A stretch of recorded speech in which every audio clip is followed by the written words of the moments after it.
The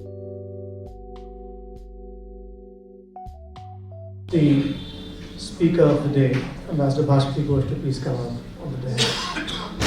And may I request Professor Shahid Amin to please take the chair.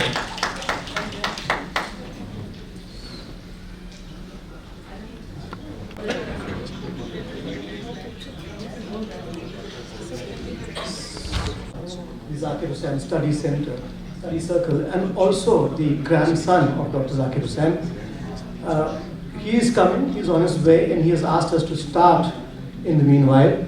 But we are delighted to have with us the great-grandson of Dr. Zakir Husain, Salman Saab's son. On behalf of the Zakir Husain Study Circle, I am absolutely delighted to welcome you all this evening and to introduce the Zakir Husain Memorial Lecture Series. Ladies and gentlemen, this is a tribute not merely to the life and legacy of one of India's greatest sons, but to an entire vision. A vision of India, an inclusive India, a secular India, a democratic India, an ethical, compassionate and committed India, committed to education as an instrument of both national progress and personal liberty. Some moments are more than mere ceremonial. They are a reclaiming of memory, of meaning and of a vision which is too easily forgotten. And this evening is one such moment. At a time when history is being rewritten and memory contested, reviving the Zakir Husain Memorial Lecture Series is not just timely, it is necessary. Dr. Zakir Husain, the third President of India, was much more than a statesman. He was a philosopher of education, an institution builder, and a nation builder who placed culture, character, and learning at the very heart of nation building. His contributions as co-founder of Jamia Millia Islamia and as the principal architect of India's first national education policy form the very bedrock of the Republic's moral and intellectual framework. That pioneering policy, it was rooted in the Vardha scheme he devised at the request of none less than Mahatma Gandhi himself. And it was not merely a bureaucratic measure, but a visionary and radical blueprint for an egalitarian, value-based. I had made a request, if you could please all switch off your mobiles. I'm reiterating my request, please. Thank you.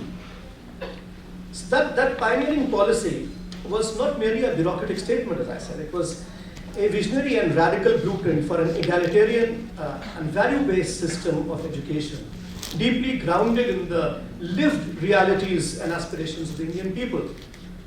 Since its inception in 1988, the lecture series has traveled a long and meaningful road. It was never meant to be a grand spectacle and was conceived as a space for rigorous, honest and sometimes uncomfortable reflection, true to Zakir Saab's own belief that education must not only illuminate but also provoke. Allow me to say that the journey of the series is inseparable from the personal journey of the individual who first gave it form, Dr. Athar Farooqi. It began in Bulandshahr, where after completing a PhD at JNU, Athar Saab helped establish the first Delhi public school outside Delhi, at a time when the word franchise was not really in currency, at least in the field of education. He says he was disillusioned by the elitism, and I'm quoting him, and intellectual stagnation he encountered. And he sought a different path, one guided by substance, not spectacle.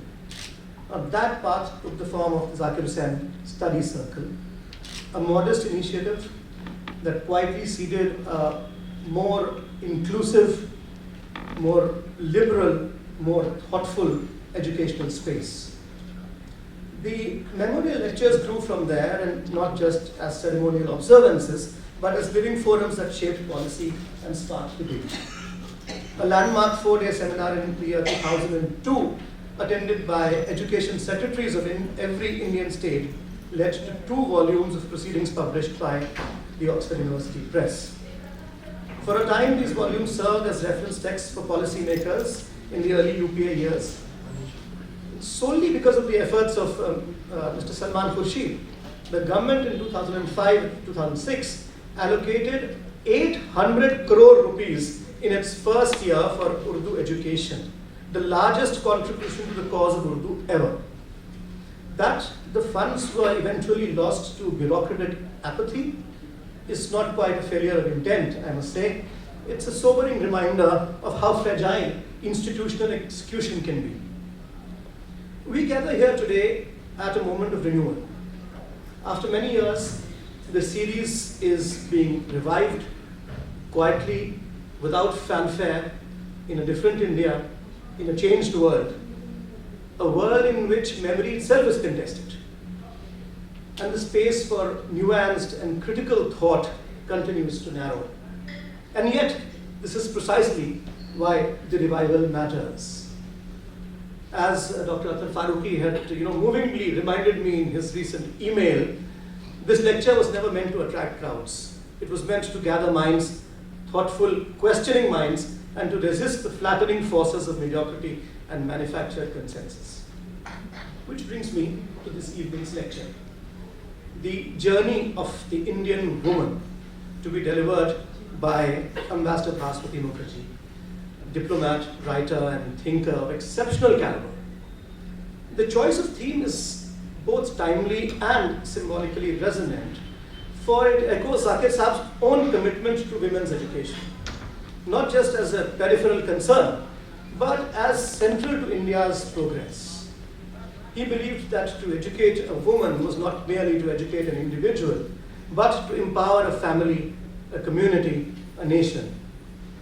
And a living example of that is the Jamia Millia Islamia, where he welcomed women not as exceptions, but as equals, building hostels, introducing progressive curricula, and nurturing female autonomy in ways which were both quiet and resolute. And yet, if I may offer a very respectful reflection on the theme of this evening's lecture, I would suggest that the Indian woman is a phrase that carries the risk of abstraction. There is no singular Indian woman. There are Indian women, and their journeys differ profoundly, shaped by caste, religion, region, disability, sexuality. Because from the tribal activist in Jharkhand, say, to the domestic worker in Mumbai, and from the Muslim girl breaking barriers of Parda in Saharanpur, to the Dalit student claiming her place in Hyderabad, every journey is its own story of struggle, strength, contradiction, and silence.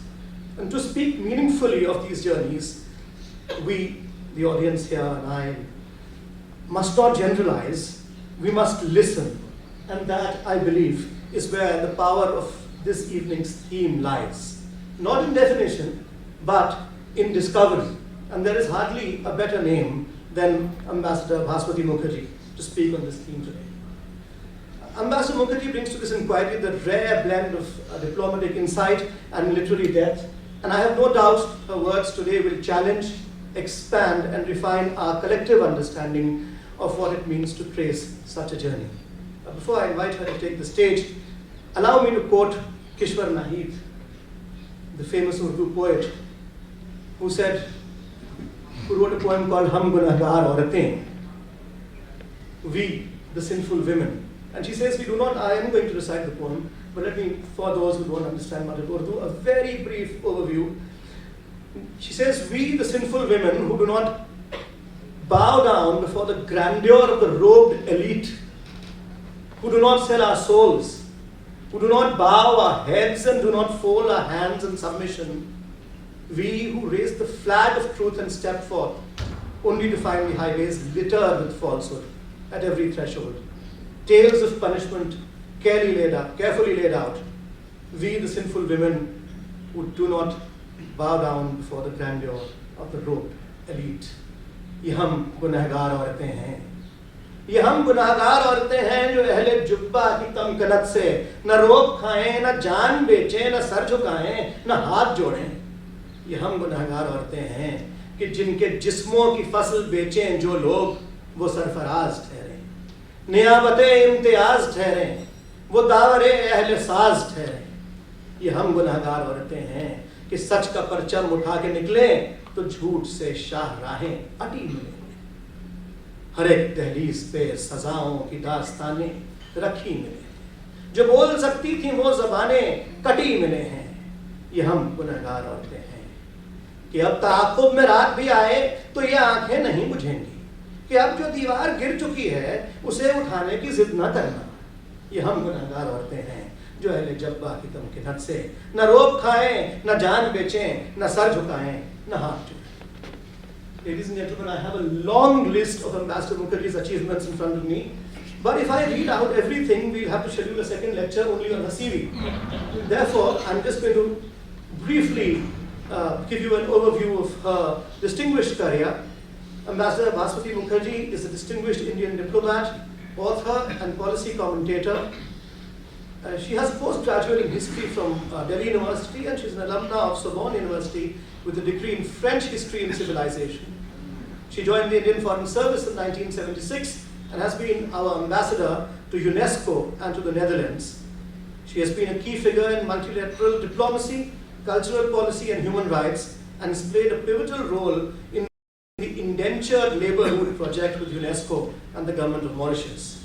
She's also served as senior consultant to UNESCO and DFID. Ambassador Mukherjee brings corporate governance expertise also to the boards of several leading companies. Elected as the first woman president of the India Habitat Centre, she is also a prolific author. Her latest book, Indenture and Its Root, A Relentless Quest for Identity, published in 2023, has been acclaimed worldwide. A natural orator and a regular media commentator, she speaks widely on India's foreign policy, culture and civilization, the Indo-Pacific, human rights and global governance. Ambassador Mukherjee continues to shape public discourse through her writings, teaching and dialogue on the world's most pressing challenges. So ladies and gentlemen, I ask you all to listen with open minds, with engaged hearts, because that is what Dr. Zakir Husain would probably have wanted us to do, and this is precisely what the moment also demands of us. Thank you very much all for your presence here, and it is now my great privilege to invite Ambassador Bhaswati to deliver the Zakir Husain Memorial.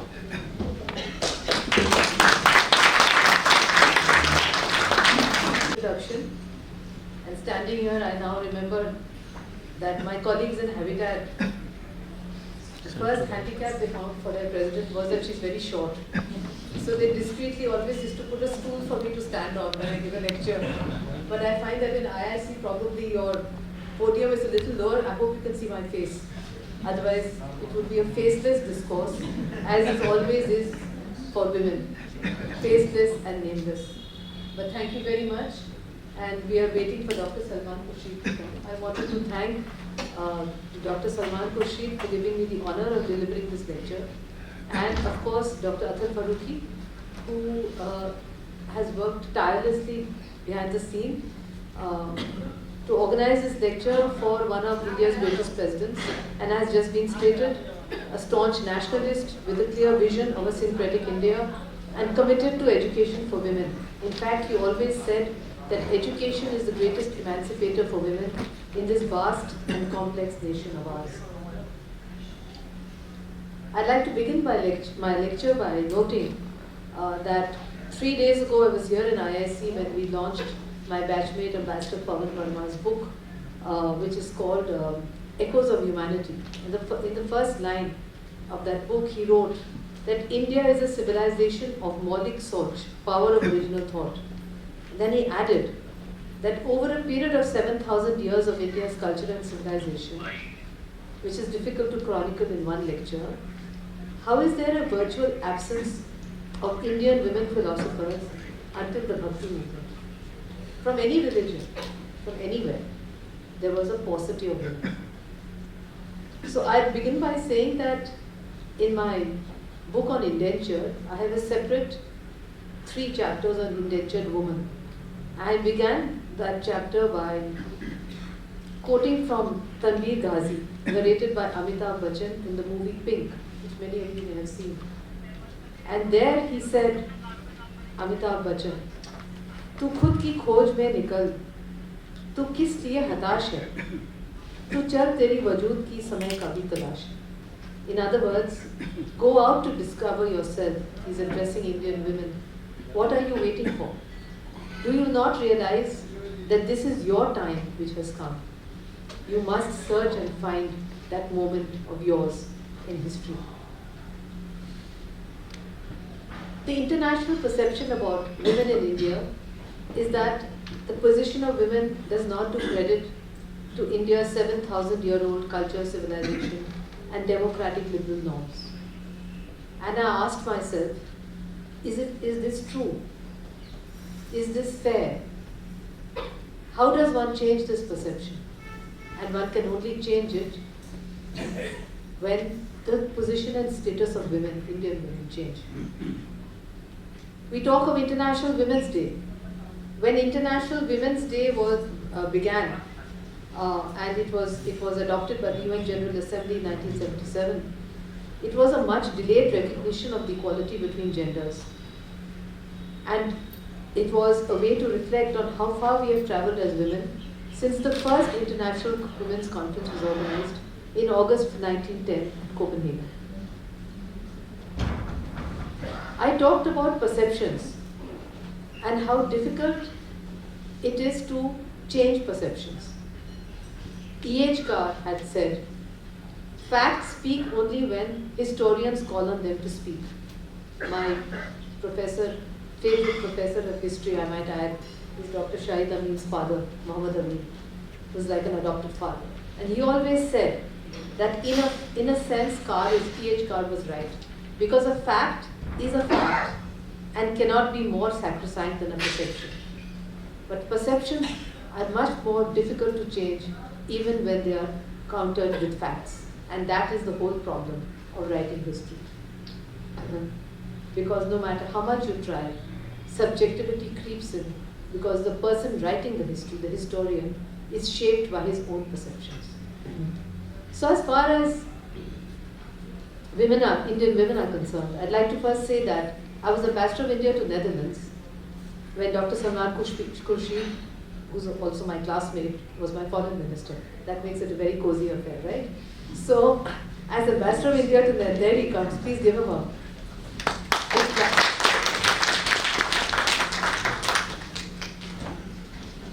I was just saying, Salman Bhai, that as Ambassador of India to Netherlands when you were EM, I was posted in a country where women are proud of the rights they have earned through a struggle that commenced in Europe 100 years ago. But they refused to accept that in many ways, their position in society, in Dutch society, is also highly marginalized. They did not have equal pay for equal work for a long time. Women are expected to get married and stay at home and have kids, which I thought was a very unemancipated way of looking at an emancipated country's women, etc. And they also have a very distorted perception of violence against women in the West as opposed to India, which I realized when I was working for the United Nations for Human Rights, and the UN Human Rights Center appointed a Sri Lankan woman called Radhika Kumaraswamy, who was the rapporteur for violence against women. And I was myself shocked and surprised to find that the country that has the highest amount of domestic violence against women is not India but Canada. That's a curious coincidence considering the beautiful relationship we have in Canada right now, and our former High Commissioner to Canada is also seated in the room. But I was like, how is this possible? That Canada has greater domestic violence than India, but it's true. And it is still right on the first of the ratings list for domestic violence against women. But as I said, I was ambassador to Netherlands when Nirbhaya happened. And when Nirbhaya happened, I woke up one morning to find my guard telling me, it's an enormous embassy residence with 12 acres of garden. And he said, Madam, today is not our national day, but बहुत लोगों ने gate पे गुलाब छोड़ के गए आपके लिए. So I went to the gate and I found that most of the messages expressed great sympathy for me as an Indian woman and said that we are so proud that you have survived in your country and you become an ambassador, and we want to safeguard you and we want to express our good wishes to you because clearly India is not a safe place for women. that is when I rang up my foreign minister, who's seated in the front row now, whose grandfather we are honoring, and I told him that I would like to go live on Dutch TV and to explain that Delhi is not the rape capital, that rape is an aberration, it can happen anywhere, and that it would be very unfair to say that all Indian men 24/7 have only rape on their minds. And I want to do this, and I want to open a condolence book in the embassy where the Dutch women would come and meet me at lunchtime, etc. So he said, go ahead, he said, but be careful, it's tricky. I said, I'll handle it. And so successful was it that then I got calls from my peer group who were ambassadors, high commissioners to Germany, to UK, etc. They said, फालतू है तू? I said, नहीं. सिर्फ कोई काम धाम नहीं है क्या Netherlands में? I said, है. He said, we have just received instructions from the foreign minister's office to do what you're doing. You are apparently on Dutch TV and you opened a condolence book and you're meeting the Dutch. All this is a complete waste of time. I said, no, it's not. There will be no adverse press as far as Netherlands is concerned because of what I've done. So, unfortunately, all of you are men, but try your best. It won't be as good as performance I've given, but still, try your best and see what happens. And that is how we were able to get the West to understand what happened in Nirbhaya. And looking back, and in my extempore talk on Dutch television, 2-3 hours in a day, I remember, I explained that violence against women in the current context, in the modern context in India, is also a clash between urban and rural, because the rural Indians are moving to the cities, and their perception of what an Indian woman should be is shaped by what their mothers teach them from childhood, which is what? Which is a woman's place is in the home, a woman should dress in a particular way, a woman should not wear trousers, a woman should not smoke in public, a woman should not drink in public, etc., etc., etc. Then they come to the city and they see these highly emancipated Indian women who are working, who have all the rights, and then they compare that perception with the perception given to them when they were kids, and it doesn't give a good impression of the highly sophisticated urban Indian woman. And that is how such cases started the violence against women in the modern Indian context. And I will never forget what our president of the day at that time, Pranab Mukherjee, said on Republic Day 2013, the day before Republic Day 2013. He said, there is a law of the land, but there is also a higher law.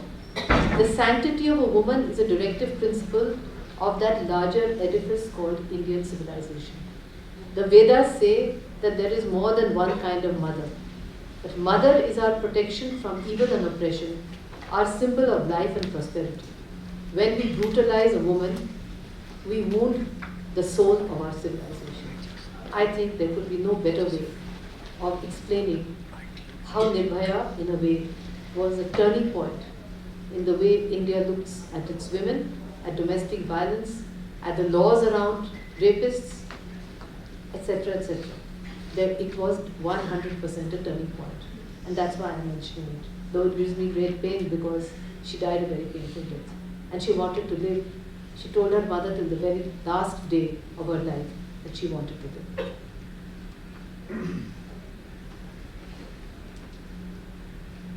When we go back to history, our 7,000-year history, it is said that during the early Rig Vedic period, women enjoyed equal status with men. I would say that is true to a certain extent. The decadence set in with the decadence of the caste system, the Indian caste system. Buddha, who predated Christ, gave in his teachings an opportunity to lower caste women to escape from the discrimination practiced against them in the caste-ridden Brahmanical structure of the later Vedic period.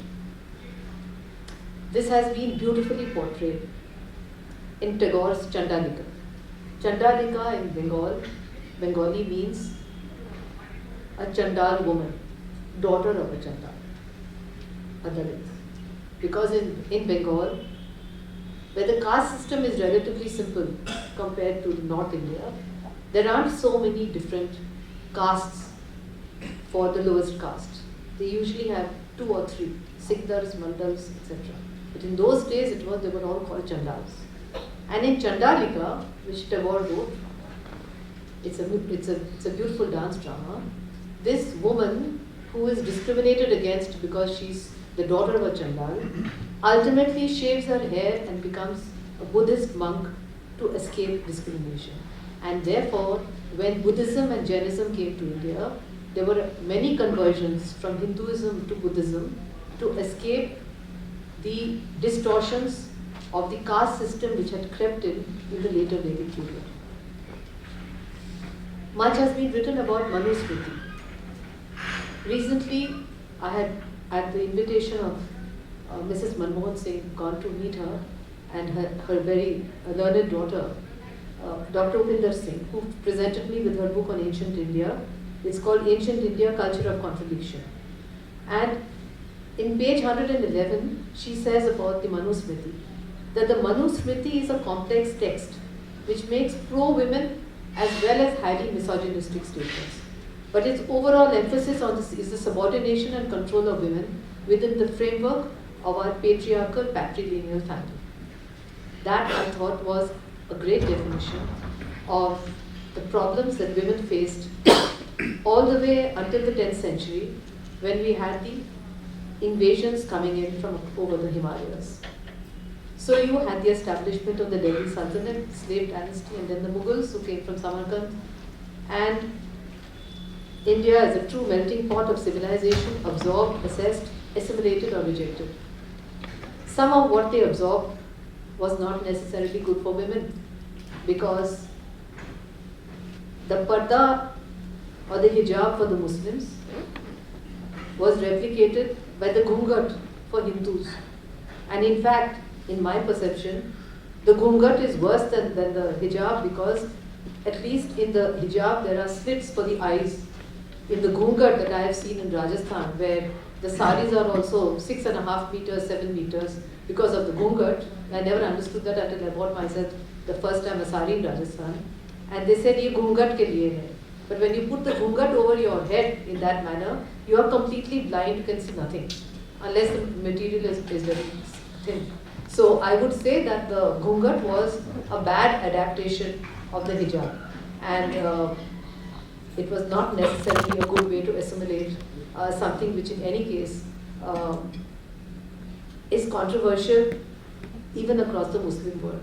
And it's a choice left to women, whether to wear it or not to wear it. Nobody had asked us, but it was part of the assimilation process. The state that I come from, Bengal, after 1857, when the British realized that divide and rule and make India two nations, one of the Muslim, one of the Hindu, as the Pakistani army chief so uneloquently stated some days ago.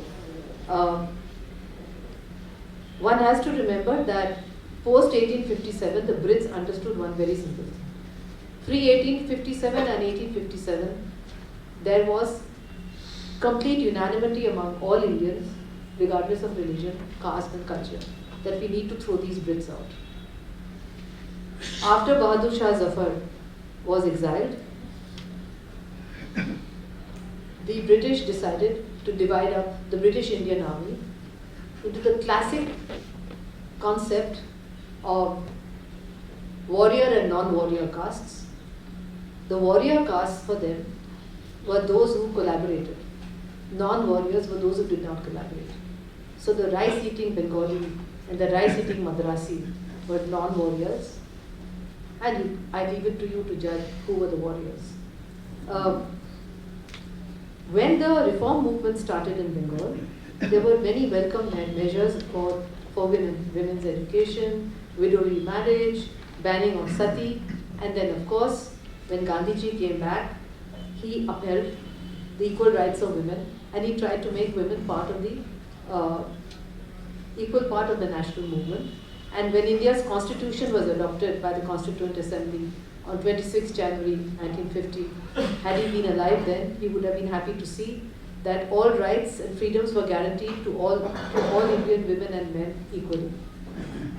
And therefore, that is when you could say that empowerment of Indian women started in India in 1947. But there were many hidden problems which people do not realize. One of them is not just the caste system. One of them is the fact that, for instance, when you send your girl child to school in those days, there were very few women teachers. There were no separate toilets for women. And once a child would reach puberty, it was felt that it was dangerous to send her to such a school environment because she would be exposed unwittingly and in her innocence to violence against her as a woman. Moreover, misogynistic practices were not just practiced at the time of Chandalika. The most famous one was a Telugu poet who said, educating a girl child is like watering a plant in a neighbor's garden. To put it in very simple colloquial Hindi, औरत है पराया धन, उसके ऊपर investment करना बेकार है. Why do you want to waste your money on your girl child? She's not going to be with you in any case. पराया धन है, forget about it. But people persevere. Many emancipated men, along with women, persevere. And as a result, you had, particularly in the cities, as I said, this phenomenon of urban, sophisticated urban women, who then had to face violence against women. But this is not a new phenomenon, and it's not new to India, I'd like to add. Throughout history, and you can see it even now, violent assault on women and rape of women was considered by men to be a legitimate tactic of war to humiliate the enemy and to protect one's own.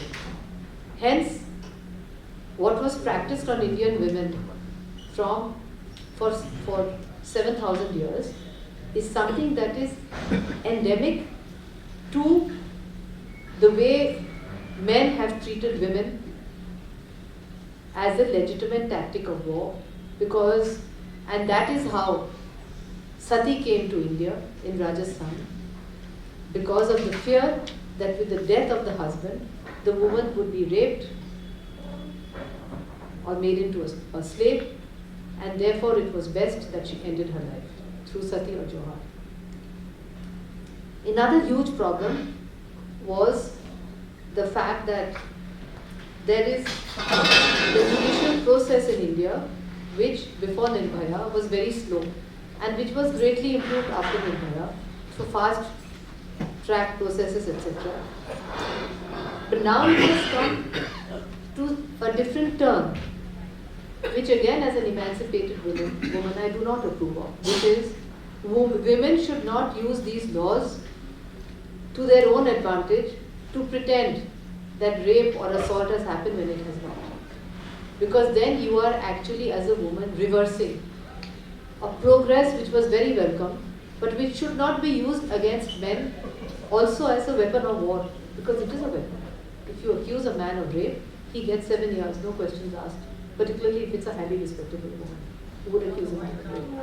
And therefore, I also remember that when I was Joint Secretary Europe West, and the Deputy Prime Minister was Advani ji, and we had gone nuclear, and so I used to be asked almost every third day to go and brief him, because all the Goras were running to us because they were afraid of nuclear war between India and Pakistan. Doesn't that sound familiar? Right? So, when I used to go to brief him, I became very close to him, and he used to very painstakingly correct my Hindi, which then improved enormously, because he would insist that I tell him about all kinds of complicated topics, all in Hindi. It was difficult, but it improved my Hindi. And then one day he told me He says कि मैं सोच रहा हूँ कि ये जो बलात्कार है, मैंने कहा बलात्कार सर? कहते हैं rapist भाष्पति, rapist. I said yes sir. He said इनको सब सजा देनी चाहिए, death penalty. So I thought about it and I went back to home. Then I rang up the next day. The gentleman who's been with him for years is still there, called Deepak Chopra. I said, Deepak, I have to come and brief the boss tomorrow. I need 2 minutes alone with him. He said, about your posting? I said, no. I want to explain to him about punishment for rapists. He says, what on earth do you want to do that for? You're an MEA, you're not in the Ministry of Home Affairs. I said, never mind, you can stay there if you want. I need 2 minutes. I told him. I said, sir, you might like to ask your daughter and your wife. In my opinion, if you give death penalty to a rapist, you are actually sealing the fate of the woman, because he will rape her and then he will murder her, because he would not want to be recognized. So I think you should give death penalty to a serial rapist if he's raped 2-3 times, or it's a gang rape. But otherwise, I think you should give life imprisonment, because in an Indian jail at that time particularly, I think life imprisonment is worse than death, I told him. So the next day he called me. He said, I asked my wife and my daughter and they said the same thing. So I am going to do what you said. I am not going to introduce this law. And it's very important for people to remember this. Let me then move to my own journey for a very short time, which is, I was born in a middle class family, common to most Bengali families, and common to many Bengali fathers. My father was highly supportive about his highly ambitious daughter. My father was a top civil servant of the day, and since he was very honest and never took any bribes, he was always perpetually bankrupt. That was a huge handicap for me growing up.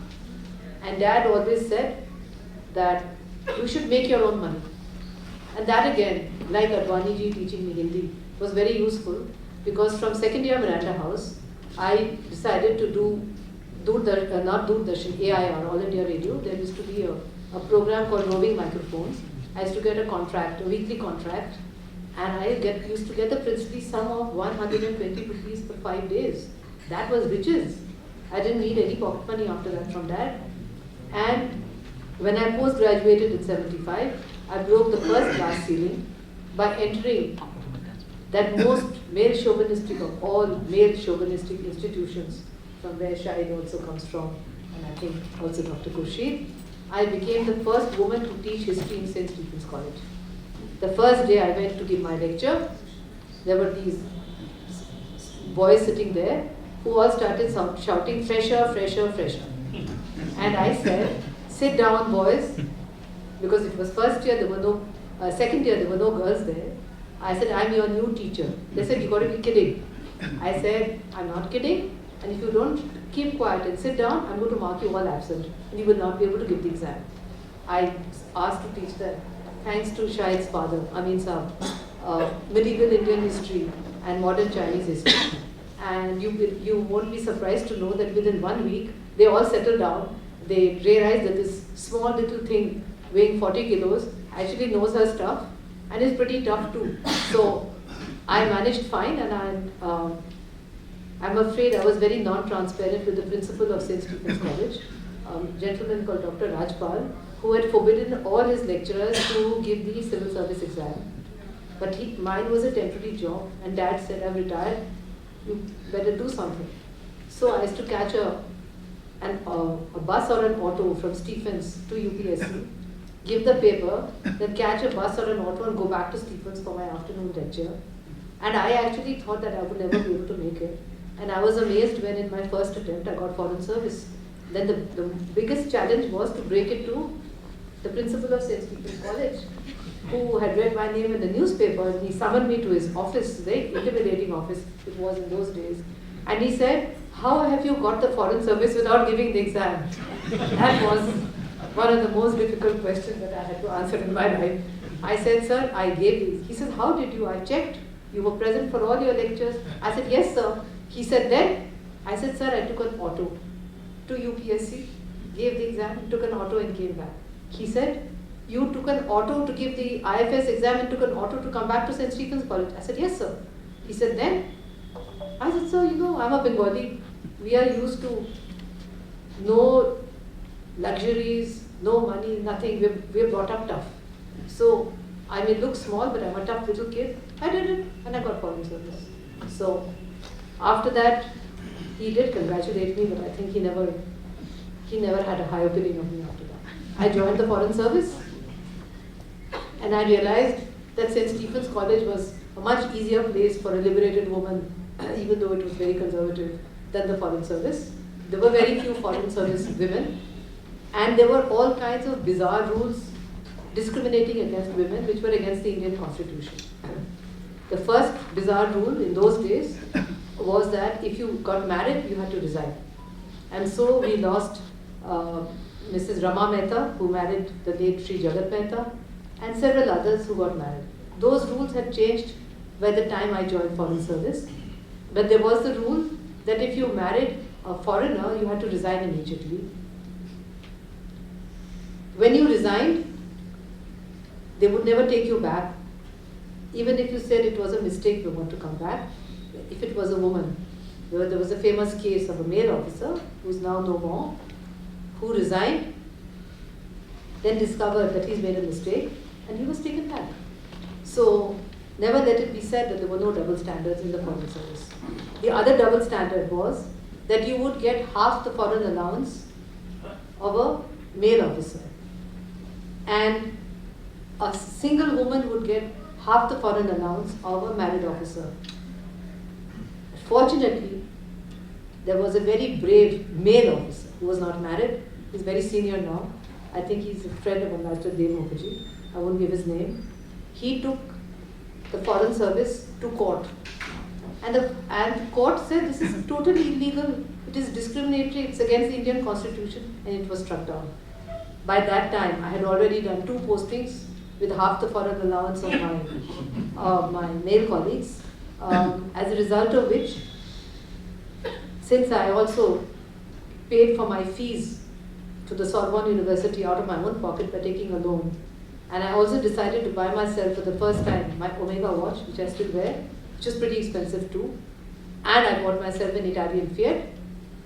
As a result, since I had no money, I decided to skip lunch, as to have breakfast and dinner, because that's all I could afford.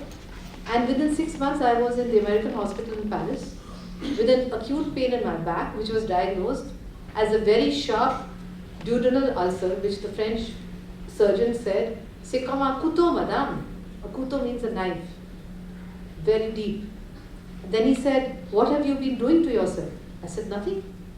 Then he asked me, "What do I eat?" So there was a gap. He said, "Lunchtime?"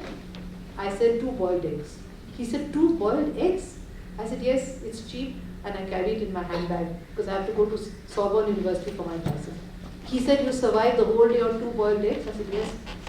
He said, "You won't survive for long on 2 boiled eggs for lunch." And that was the end of the story. I did recover from my duodenal ulcer, but I still remember the hardships we went through as women. We have come a long way today in the foreign service. There are a lot of foreign service people here. We got our first woman foreign secretary, Mrs. Chukida Iyer, in 2002. I always found it strange that she was terrified of our foreign minister, because I was not terrified of him at all. Jaswant Singh Ji, our foreign minister, always liked it when you argued back with him. I used to always argue back with him, 24/7. Partition of Bengal, why he's too Brit, why we should do this. Then he would listen, and then he would put up his hand saying, "Enough. You've spoken, now listen to what I'm telling you." But unfortunately, our foreign secretary was a very gentle person. She didn't know how to argue back with him. So he just completely, in my perspective, terrorized her and bullied her. And I said, this is not good. We should have women who can terrorize the foreign minister, not the other way around, right? So fortunately, we did better with the foreign secretaries who came later. And then we got our first woman spokesperson, who became the first PR New York, that's Ruchira Kamboj.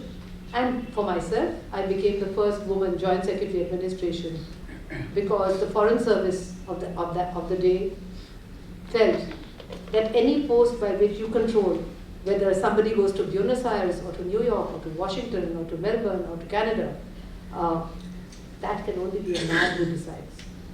And Mr. Raghunath, the Foreign Secretary who gave me this job, he had an extremely intellectual mind which used to go around in Brahmanical circles. So when we used to have these Foreign Service board meetings, we would take individual A, post him to Buenos Aires, then Foreign Secretary would say, no, I think Buenos Aires, that's not good. We'll send him to Singapore, and then from Singapore he'd say, no, I think he would be better off. So at the end of the meeting, which also had the Commerce Secretary, because a commerce post, I was extremely popular with all the people who had participated in the meeting, Secretary East, Secretary West, etc. Saying, Bhaswati, ultimately what happened to A? Where is he? What happened to B? Where is he? Then I would look at my notes and I would say, A is here, B is here, etc. etc. How do you follow him? I said, because my dad used to have the same process of tortuous thinking, round and round and round, and ultimately you reach your destination.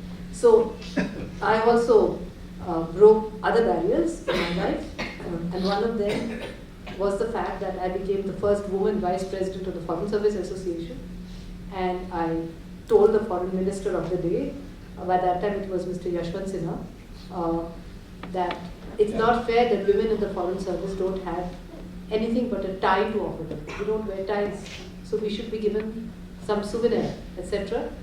And that's how it all happened. Slowly and slowly as change comes. And I will not speak any further, but to conclude by saying, because I think I have 22 minutes more, right? So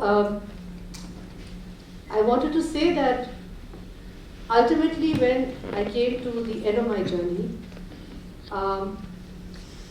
and that's why I wrote about also the indentured labor, because I discovered that the indentured woman had a much harder problem than indentured men, because they were at the receiving end of two types of discrimination. One, which was Victorian male discrimination practiced by the Brits, and the other was Indian male discrimination practiced back home here in India. And therefore, theirs was a most painful story which had one thing in common. These indentured women, like the rest of us, we were nameless, we were faceless, and we lacked a narrator. That's why I wrote that book, because I wanted to give these women a voice, so that their story too could be heard, like you are hearing my story. And ultimately, as I said, it was William Ernest Henley who wrote, "Out of the night that covers me, black as the pit from pole to pole, I thank whatever gods may be for my unconquerable soul." He wrote that in Invictus, and I think that applies very beautifully to the journey of women. And I also remind my younger colleagues who have benefited from the sacrifices that we made, and the sacrifices were huge, including in our personal lives, that they should never compromise with the freedoms that they have gained, and that they should remember what Germaine Greer said, one of the founding mothers of the women's movement. She said, "One may not reach the dawn save by the path of the night." So, to reach light, you have to go through darkness. And she added, "Freedom is fragile and must be protected. To sacrifice it, even as a temporary measure, is to betray it." And I have never forgotten that message.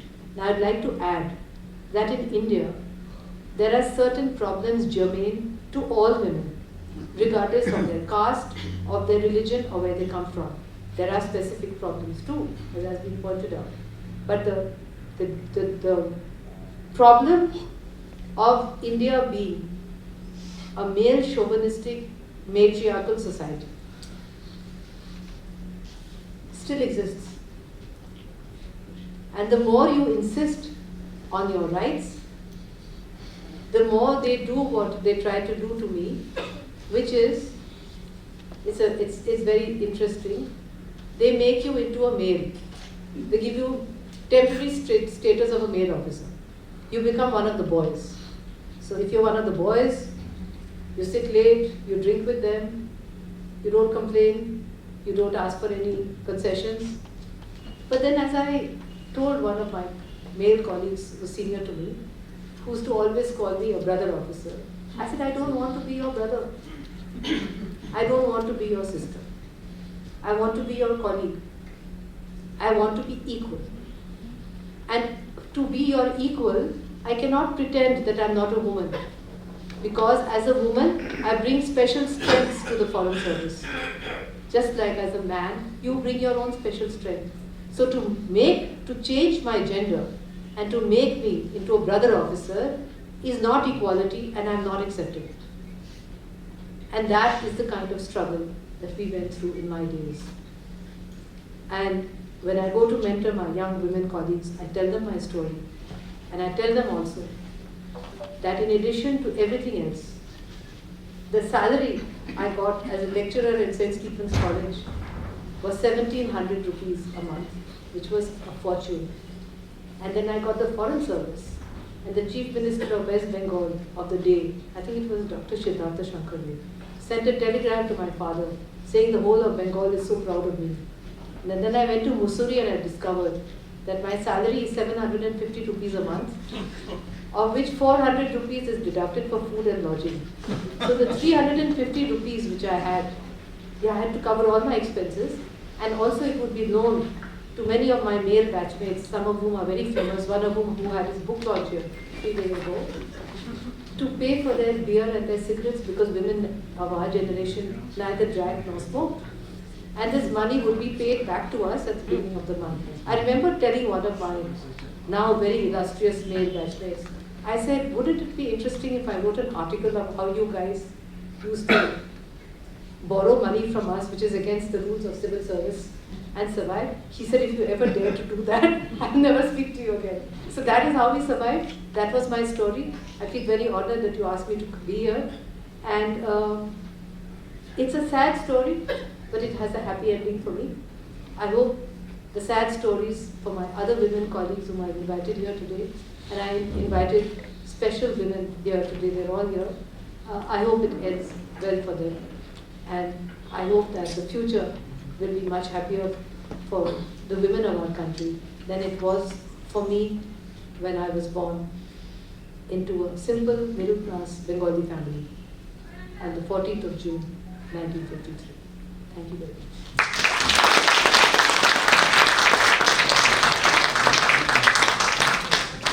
Mukherjee, for that very thought-provoking lecture. I must say you have not only honored the spirit of this series, but have also expanded our understanding in very powerful ways by those stories. And we look forward to that article.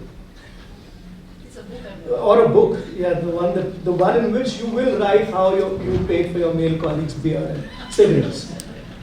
But before I invite the chair to deliver the presidential remarks, we are honored to have with us Mr. Salman Khurshid. He is the chair. Yeah. I'm inviting you. So, He's the interim chair.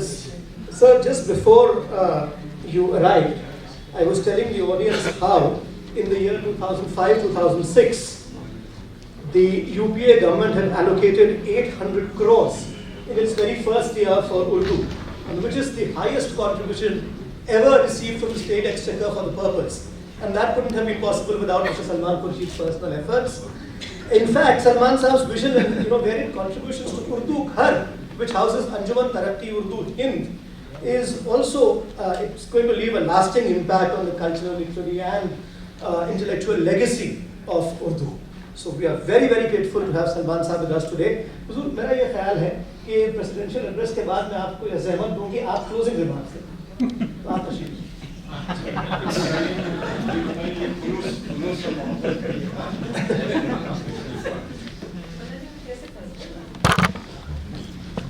जी, ये बात मैं भी कह रहा था सुबह से, पता नहीं मैं कैसे फंस गया। May I now request the chair for the evening Professor Shahid Amin to deliver his presidential remarks. All of us know Professor Amin. He's one of India's most distinguished historians, widely known for his pioneering work in subaltern studies and the social history of modern India. Former professor of history at the University of Delhi, his scholarship has shaped our understanding of how history is experienced from below, through memory, through oral tradition, and through local narratives. May I ask Professor Shahid Amin to start, please?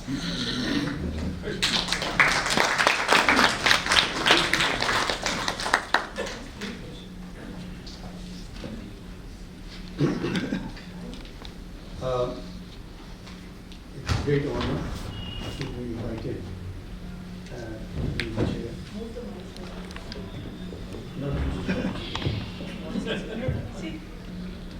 Yeah. Can you hear me? Yeah.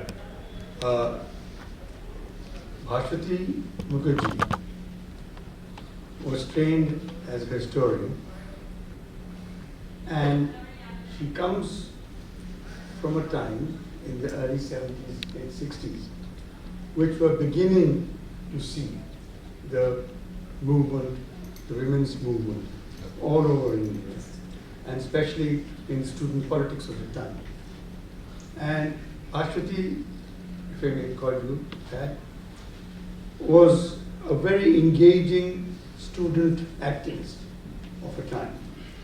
And in some ways, that formative influence of engaging with teachers and students in a certain democratic way has been a hallmark of her work, her thinking, and her acting.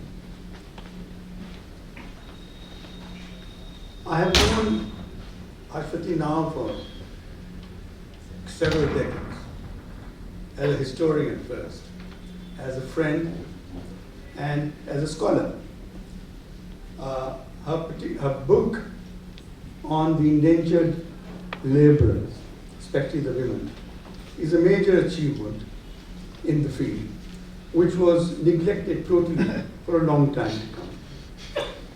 And her emphasis on the dual exploitation of women indentured laborers, the committee, is especially of significance. In fact, I'm reminded of a short story that none other than Premchand wrote, called The Shudra, which is about how she's unveiled this woman from the village and then is transported to Mauritius and faces the double exploitation, both sexual and in terms of labor. So that it's only very late that with the work of Brij Lal and several other pioneer scholars of the Indian diaspora, that the plight and the struggle and the contribution of Indian women, especially of the lower classes, lower orders, to the making of these countries in Mauritius, in Fiji, in Trinidad, has come to light. And it is really extraordinary, in my view, for foreign service officers to write so perceptively about the countries that they were posted in, and from there build up and contribute towards the scholarship more generally of such major themes as diaspora and the way it's constituted and its relationship to the mother country. These are some of the major influences that I find Bhaswati has left behind and is leaving behind, apart from a pungent sense of humor and her insistence on being heard and carrying away, as it were, the trophy at the end of the debate in such matters. I really thank the organizers who have invited me at such short notice to be the chairperson, and I hope I've been able to convey to you, to some extent, the multifaceted personality that Bhaswati Mukherjee is, and is always there for us to enlighten, to engage in debate. Thank you. I now ask, who I ask now? Salman.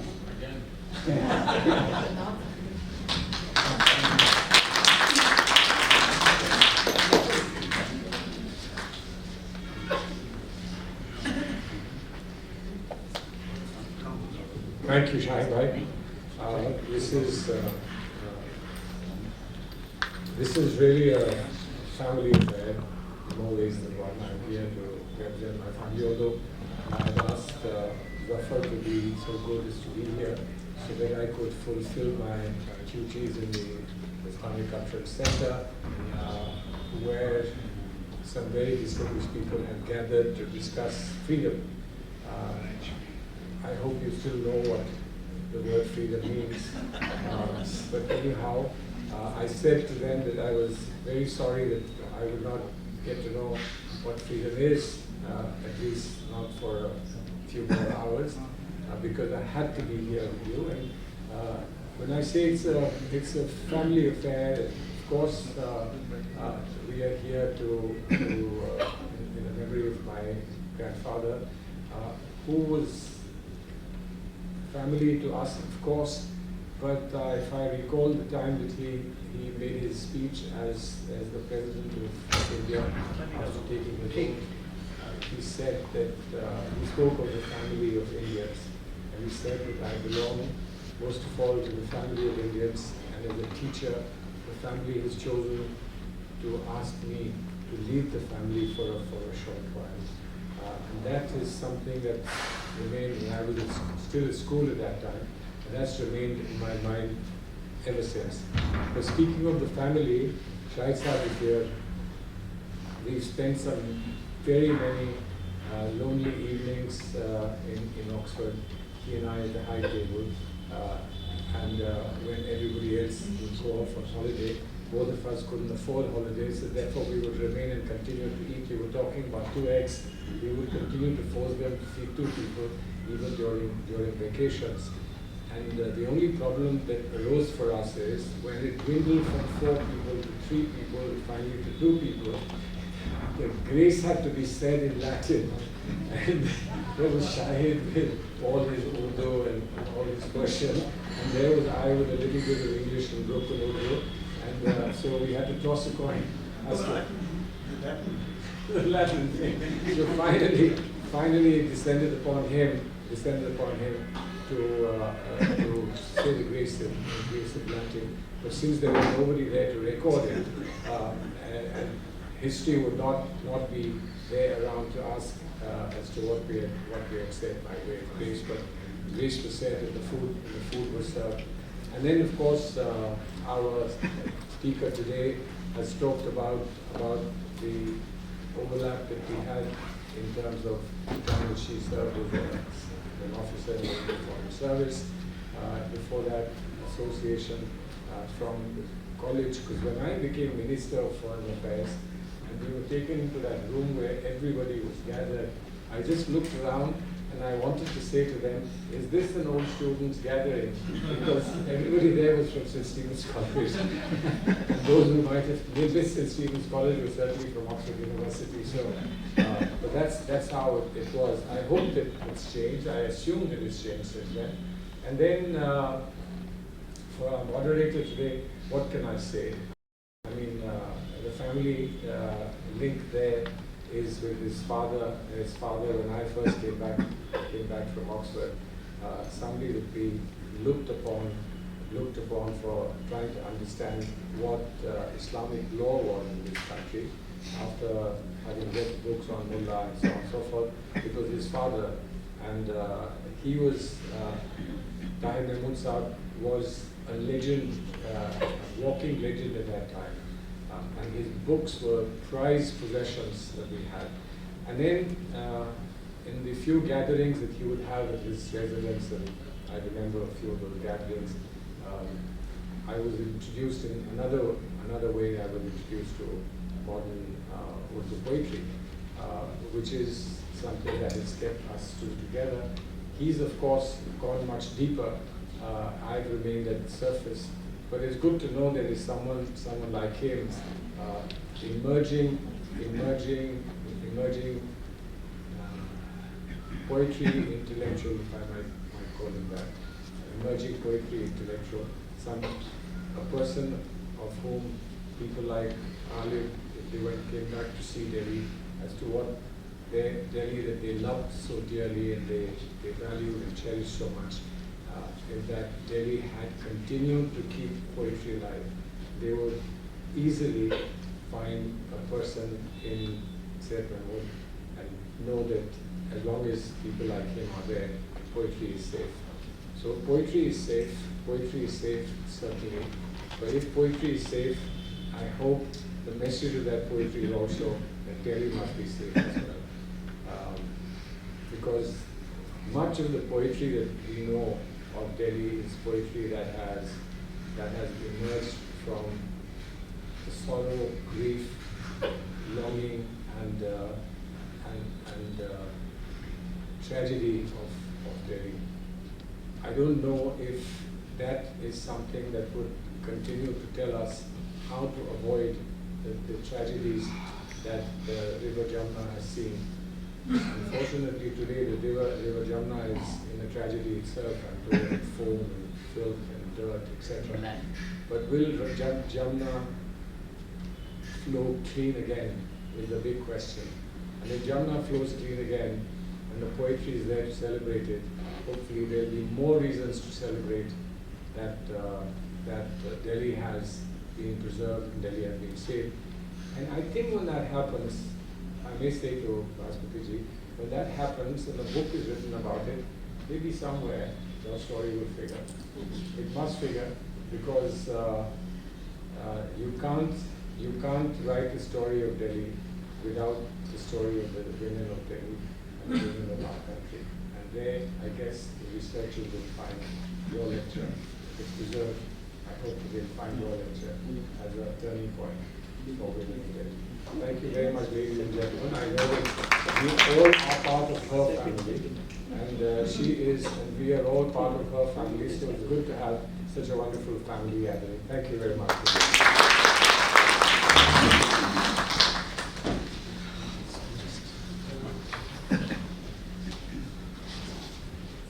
Thank you very much, Salman Sahab, for those very kind words, and thank you all for taking time out to come this evening for today's lecture. We hope to do other meaningful events in the year, and if not before, see you all next year for the next lecture. Thank you.